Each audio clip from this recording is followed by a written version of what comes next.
Welcome to a tutorial on how to use Jaltantra. Jaltantra is a system used to optimize pipe water networks. Given the relevant information about a network, it will provide the user with the optimal pipe diameters so that the capital cost is minimized. Some of the assumptions we make regarding the network to be solved are: it has a single source which provides a steady head no matter what the demand. It is a branch network, that is, there are no loops in the network. And finally, network is gravity fed, that is, there is no pumping from the main source. Let us look at a sample, very simple network. Here we have node 1, which is the source. It is providing water to two nodes, node 3 and node 5. Node 2 is an intermediate node without any demand. We will try to find the best pipe diameters for such a simple network using Jaltantra. Jaltantra system is free to use and publicly available at www.cac.iitb.acn/Jaltantra. Here on the left side, we have a sidebar which displays all the panels of the system. Here we can see the four main options of the system. Network description, which contains the input forms to provide information about the network. Optimize network, from where you can tell the system to optimize the network and where the results are displayed. Load save files, from where you can load input files or save input/output files. And finally, the help section, from where you can get additional information about how the system works. We will now go over each option and look at their panels in detail. Let's first look at the network description panel. The first panel is the general panel, which contains input fields for the general information of a network. Let's go through the fields one by one. First, we have the name of the project. Let's just type sample for our test project. Next, we have the minimum node pressure. This is the minimum pressure in meters that must be maintained at all nodes by default. We can override this and give different values for different nodes, but this is the default value. Let's use a value of 5 meters for our sample project. Next, we have the default pipe roughness. For measuring head loss in pipes, we use the Hazen-Williams head loss equation. This is the roughness coefficient used in the formula. This is the default value used for all pipes, but can be overridden with different values for specific pipes. Let's use a typical value of 140. Next, we have the minimum head loss per kilometer. This is the minimum head loss in meters that is allowed per kilometer for each pipe in the network. Let's use a value of 0.01. Similarly, we have the maximum head loss per kilometer. Let's here put a value of 5 meters. Next, we come to the number of supply hours. This is the number of hours in a day for which the source provides water. This effectively determines the peak factor for the flow in the network. For example, if the number of supply hours is 12, then water demand for the entire day must be satisfied in 12 hours. This is equivalent to having a peak factor of 2. That is, node have an effective demand that is double their stated demand. For our sample project, let's keep things simple and use value of 24 hours. Finally, we come to some information regarding our source. Firstly, we give the node ID of the source. Node ID is a unique integer identifier that is given to each node in the network. Note that the node ID must be greater than or equal to 1. Let's give our source the node ID of 1. Next, we have the name of our source. Here, let us just enter source. Then we give the source head. This is the constant head in meters that the source provides no matter what the demand of the network. Let's enter 100 meters for our source head. Finally, we come to the source elevation. This is the elevation of our source node in meters. Let's enter 90 meters. Now we are finally done with the general information. Next, we move on to the nodes panel to enter all the information regarding the nodes of our network. The nodes information is displayed on a table with the following columns. Node ID. This is the unique integer identifier for each node. Node name. The name of a node. Note that this field is optional. elevation of the node in meters, the water demand of the node in liters per second. This field is also optional. If left empty, a zero demand node is assumed. And finally, minimum pressure. This is the minimum pressure in meters that must be maintained at that node. If left empty, it uses the default minimum node pressure value from the general information panel. To add a node, we simply click on the Add New button at the top. As you can see, it has already given a node ID number of 2, since we have already used 1 for our source. If needed, we can override this as use any integer value greater than or equal to 1. To edit, double click on the cell. Let's use 5 for our ID. To edit the rest of our columns, we can double click each of them one by one, or we can simply use tab and shift tab to cycle through the cells. Let's enter the details for our first node. For node name, let's enter node 5. Next, for elevation, let us put 70 meters, and for demand, put 2 liters per second. Let's leave minimum pressure empty, since we want to use the default minimum pressure value of 5 meters that we have already provided in the general information screen. Let us add 2 more nodes to our example network and quickly fill in their details as well.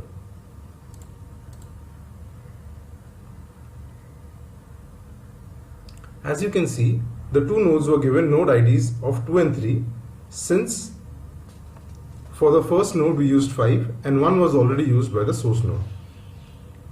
We will now fill some details for the 2 nodes.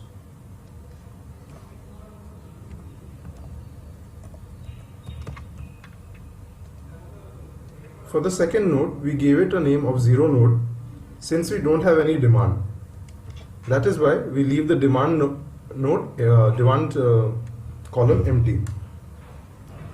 And since it's has 0 demand, we can decrease the minimum pressure requirement to 3 meters. For the next node,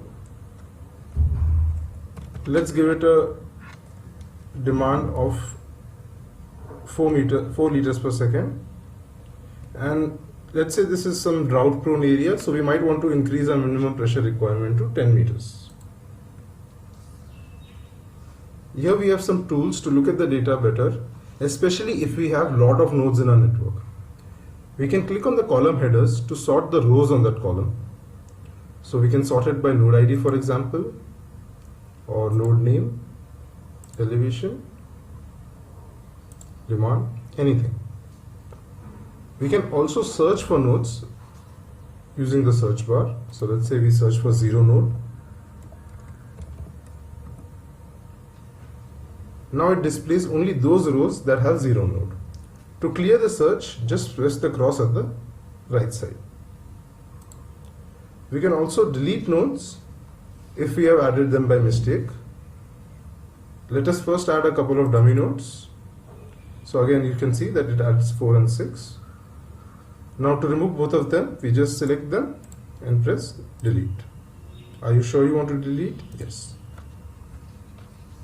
Next, we come to the pipe section.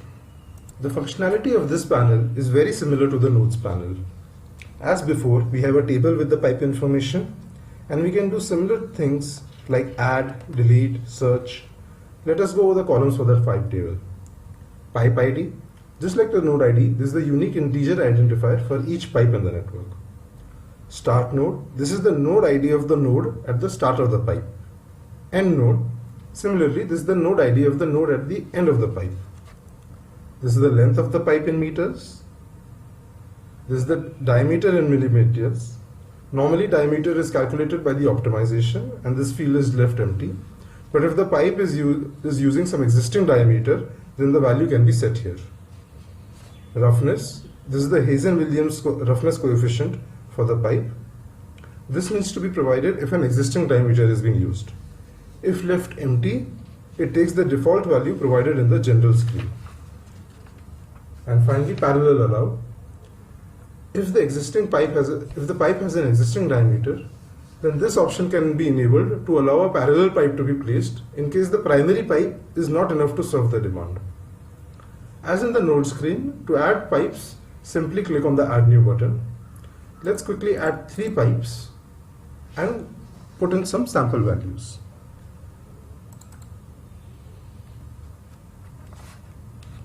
So this is our first pipe which connects nodes 1 to 5.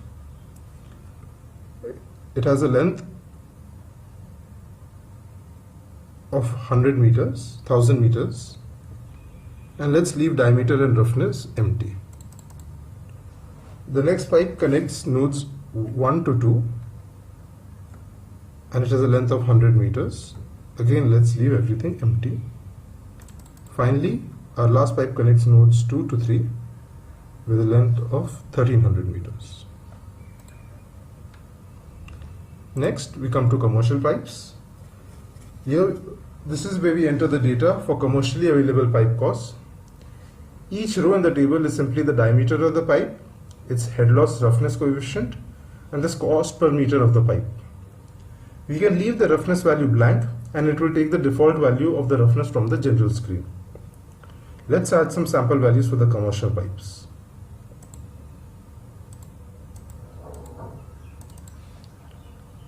Our smallest diameter of 63 millimeters has a cost of 116 rupees per meter of that pipe. Next, a pipe of 75 millimeters with a cost of 172. Similarly for 90,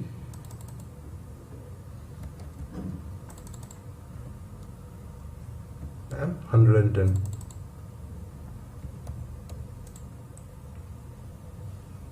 We have now entered all the relevant data for our network and can move on to optimization.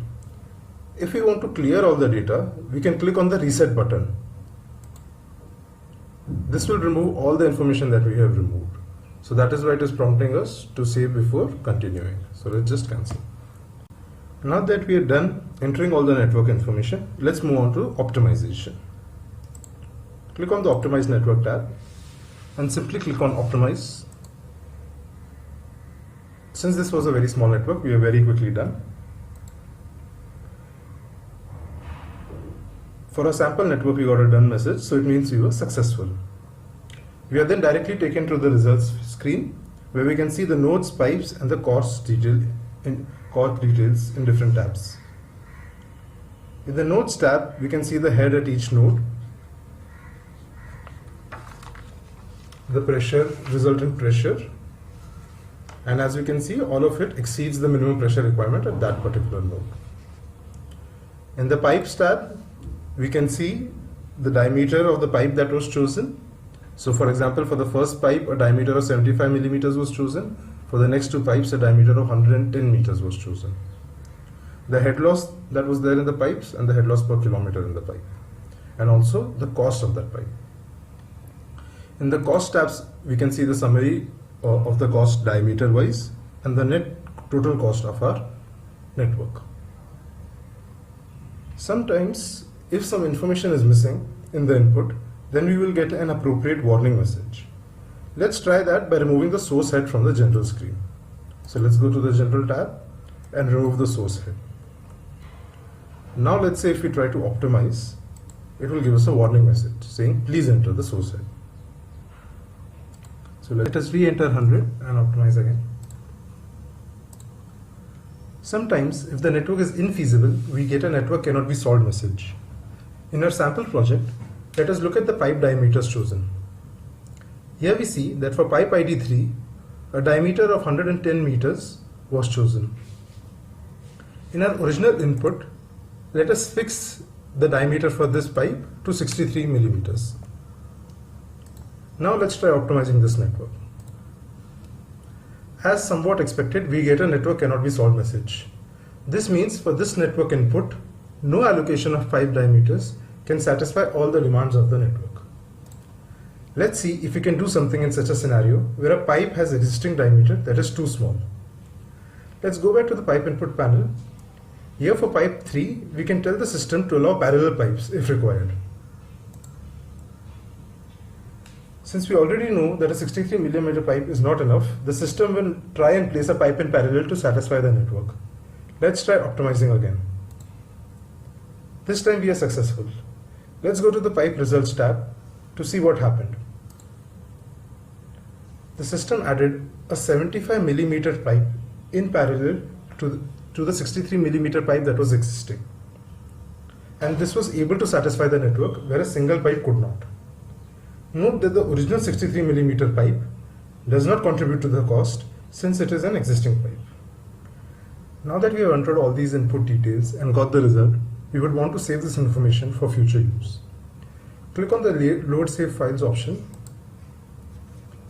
From here, click on the plus sign next to the Save Input file. We can save the input as an XML or Excel file. Let's choose the Excel option. This opens a standard Save dialog box from where we can select the location of our file and change the file name if desired. Let's just save it as it is. Let's quickly look at the Excel file that is generated.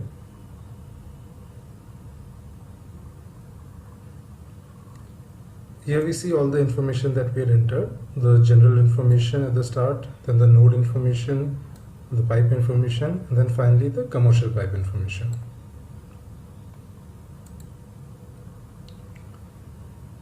We can similarly save the output information as an Excel file.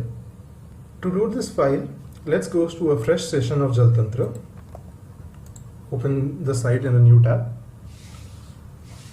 To load the file, click on Load Save Files, expand Load File, and then choose the Load Excel File option. Let's select the input file that we have just now saved. All the information from the Excel file has been loaded into the different screens.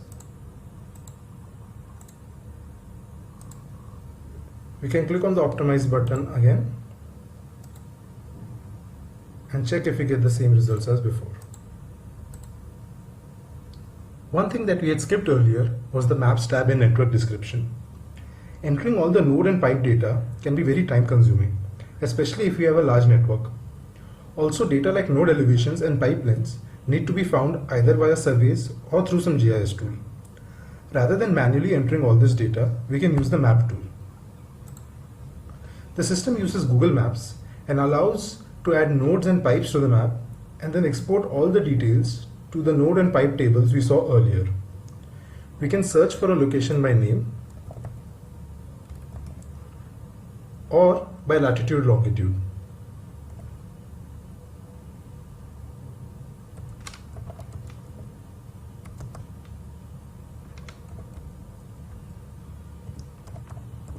Pressing enter takes us to the node.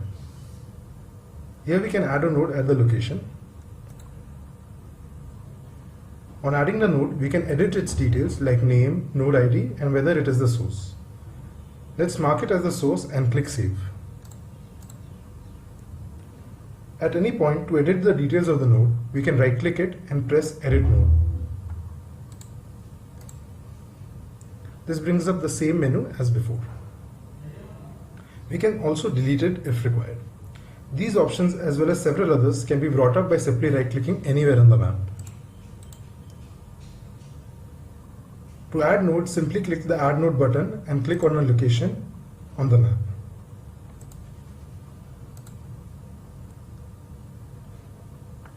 As before, we see the edit options for the node. Let's change name to Node 5 and ID to 5. We can also add a node by right-clicking a point on the map and choosing Add Node. Add node here.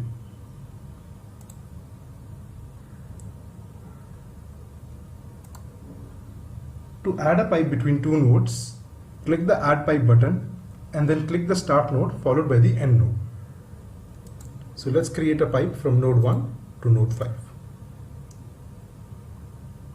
The pipe that is added is automatically added along the road network. This also shows the elevation profile of the pipe. Hovering over the chart shows the distance from the start node and the elevation of the pipe.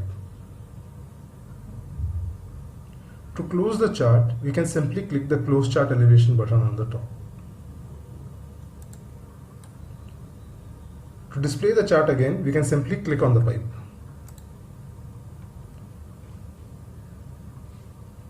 In case you don't want to add a pipe along the road, but instead want to add a direct pipe, you can also do that. Simply right click and choose the option to add direct path. Add a direct pipe, and then let's select node 5 to node 2. So here, instead of adding the pipe along the road, it has added a direct pipe.